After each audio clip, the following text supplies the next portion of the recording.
I want to thank everybody for coming. Chief Bill City. We wanted to have you come and release the investigative report to the accident that was involving Aubrey McClendon on March 2nd. What you've been given is a copy of that report. It's about 5-6 pages long. We'll go through a little bit of it. I'll kind of explain what the report says, and then I'll open it up for some questions in regards to that report. As I said before, this was investigated on March 2nd, shortly after 10 o'clock that morning on March 2nd.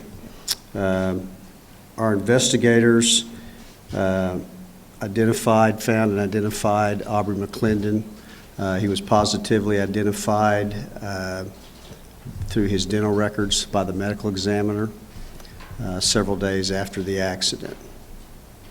If you look at the report, I think the ones that are you'd be most interested in are probably page 4 and 5.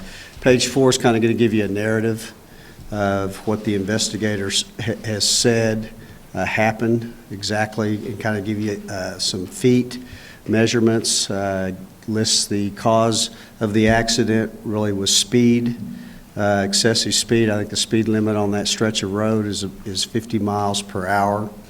I'll tell you, jumping ahead a little bit, that the point of impact, they've estimated at 78 miles per hour at the point of impact when his vehicle hit the bridge.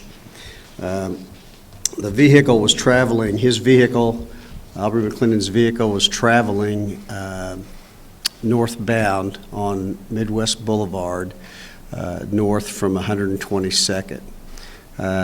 We have the crash data retrieval box from the vehicle. It was intact, so they were able to get some information off of that. It basically shows 3 different things. That data box shows speed. It shows speed 5 seconds prior to the actual crash, and it showed a speed of about 88 miles per hour, 5 seconds before the crash. It shows that he went left of center, approximately 189 feet. He would start to go left of center at about 189 feet prior to that point of impact on that bridge. That'd be about 60, a little over 60 yards, 63 yards, which gives me a better reference usually.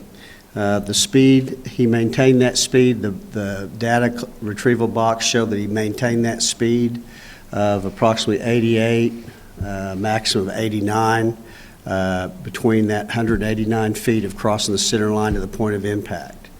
It also shows that he tapped his brakes, touched his brakes several times at some point between that 189 feet and point of impact.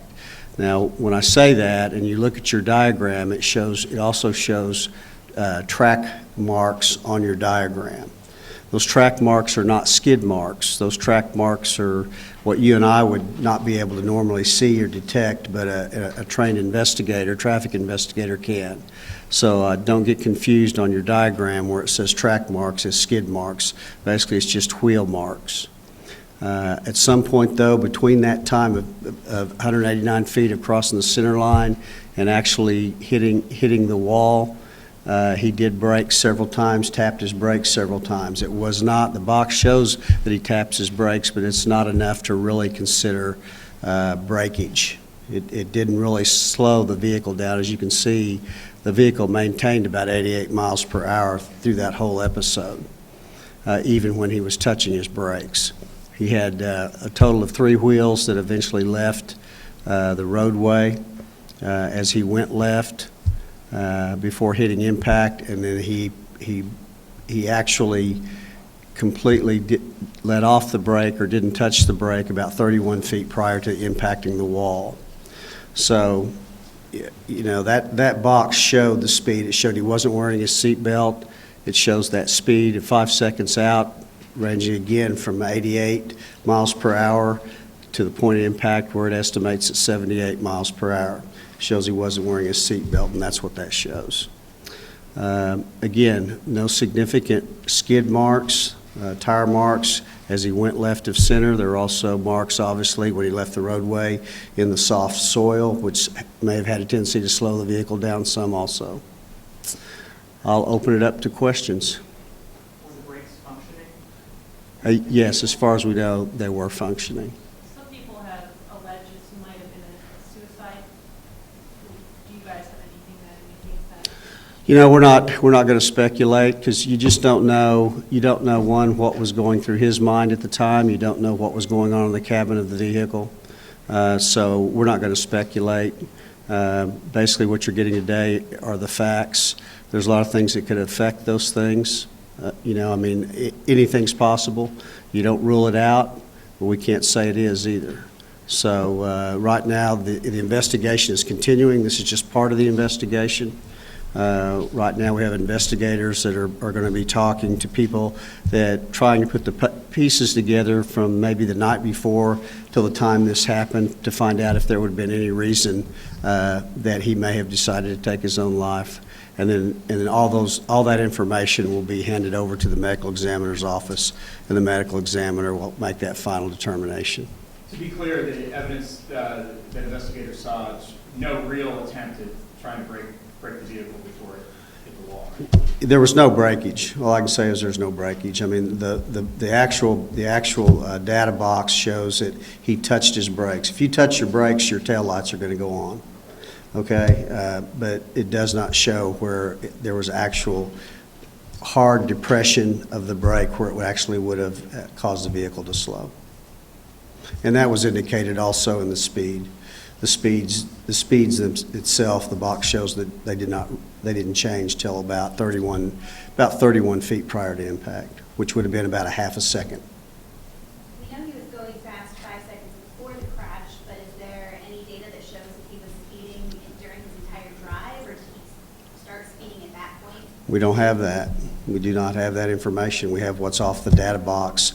We have a witness that actually saw the crash, but really there's no information he could give as what the speed would be. He could reach those speeds. If he left 122nd, you're talking almost 3/4 of a mile before impact.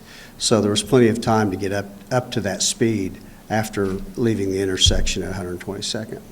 But we can't get that information from the data box to see if he was speeding during the whole drive when he sped up? No, the data box will give you 5 seconds prior to impact. What would it indicate if someone tapped their brake? Why would somebody do that but not brake? Again, that's one of those questions I can't answer. You know, you just can't answer because we don't know what was going on in the cabin of that vehicle, you know, or what he was thinking or what was happening. The medical examiner stated preliminarily there doesn't appear to be any type of medical episode, but there's a lot of things that could happen in the cabin of the vehicle. So I'm not going to speculate on what that tapping of the brake means. It could mean a lot of different things. Is there any, the tire marks start a little bit higher up in the diagram from when his car first went left of center. Do the tire marks mean anything? Why were they created? What the investigators indicated on those tire marks is it's almost like, as they explained it to me, because I'm not an expert, is that when the vehicle at that speed's moving and starts moving sideways or kind of changing the lanes like that, they were able to see distinguishing tire tracks within the roadway. If you and I walked over it, we wouldn't see it. But to a trained investigator, they can see certain type of marks that would give an indication of what the path of that vehicle was. And that's what that is. Basically, those are tire marks that showed a path, no breakage, nothing like that showed any type of skids. So it's just because the tires now were moving in a different direction against the marks? That would be correct. Is there any indications on a cell phone? Again, we don't know what was going on in there. I know the investigators will pull all that information and look and see, try to get cell phone records and things, but at this point we just don't have that.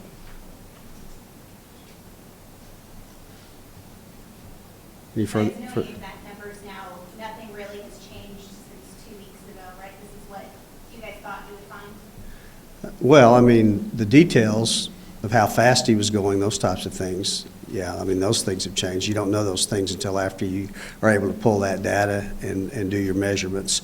They do about 3 different types of tests to try to determine the speed, and all those tests were consistent with what the data box had recorded, you know, plus or minus a few miles per hour, but they were consistent. So, yeah, I mean, that's basically all we have. We can't tell you, you know, what the future investigation will hold, and the information that we would actually present to the medical examiner's office. But at some point, we'll have that. Does the black box give any readings or recordings on steering or turns of the steering wheel? It does not.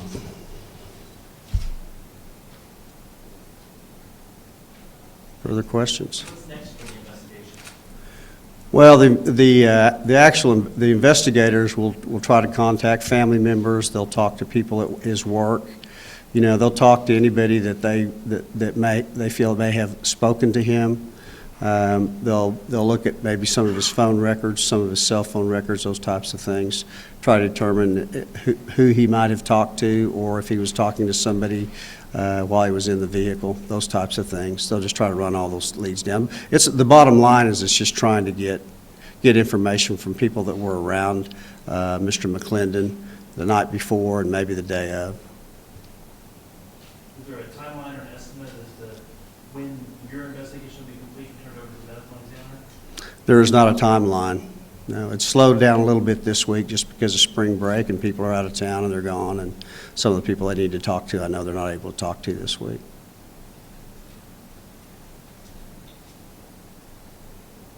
Other questions? Okay, that's it. I appreciate it very much. Thank you.